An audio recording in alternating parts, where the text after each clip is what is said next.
TV सत्यमेव व्रतम। संजय राऊत यांनी कितीही खडे टाकले तरी महायुती तुटणार नाही। चंद्रशेखर बावनकुळे।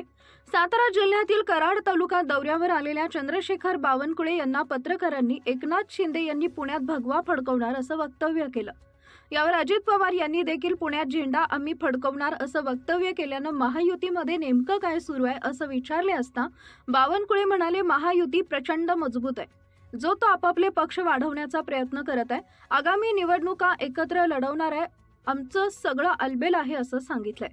देवेंद्र फडणवीस जर एकनाथ शिंदे यांचे घोटाळे बाहेर काढणार असतील तर त्यांचं स्वागत आहे। या प्रश्नावर बावनकुळे म्हणाले, एकनाथ शिंदे यांनी कोणताही घोटाळा केला नाही। आमचं सरकार पारदर्शक सरकार आहे।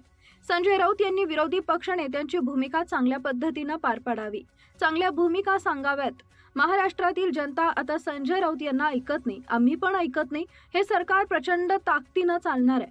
त्यामुळे संजय राऊतांनी कितीही खडे टाकले तरी महायुती तुटणार नाही असं म्हणत संजय राऊत यांच्या वक्तव्याचा चंद्रशेखर बावनकुळे यांनी समाचार घेतला। महायुती प्रचंड मजबूत आहे। आपापला पक्ष वाढवण्याकरता आपापल्या कार्यकर्त्यांना काही भूमिका मांडाव्या लागतात।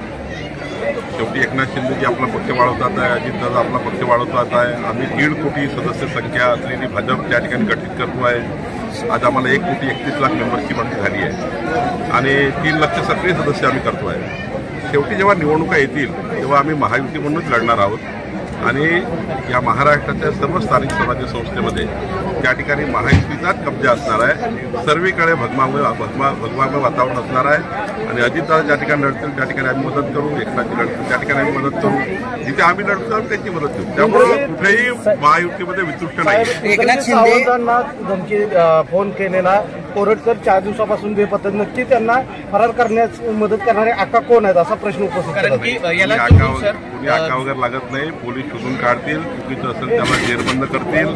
कोणत्याही परिस्थितीमध्ये कोणताही दबाव पोलिसांवर नसतो। शेवटी आज ना उद्या आरोपी पकडले जातात आणि योग्य कारवाई होईल। एकनाथ शिंदे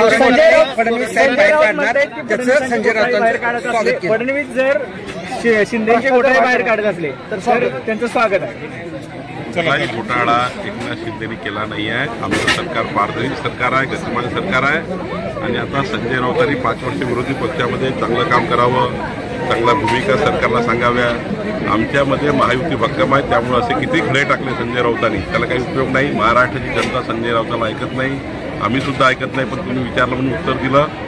कुठलाही आमचं सरकार हे पारदर्शी आणि गतिमान सरकार आहे आणि प्रचंड ताकदीने सरकार चालणार आहे।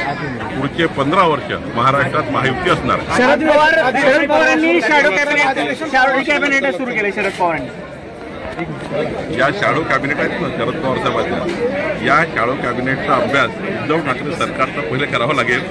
उद्धव ठाकरे सरकारच्या काळामध्ये जे कॅबिनेट होतं त्यावर शॅडो कॅबिनेट चांगलं काम करेल। आमच्या सरकारमध्ये एवढं पारदर्शी काम आहे, किती शॅडो कॅबिनेट तयार केलं तरी काही उपयोग नाही।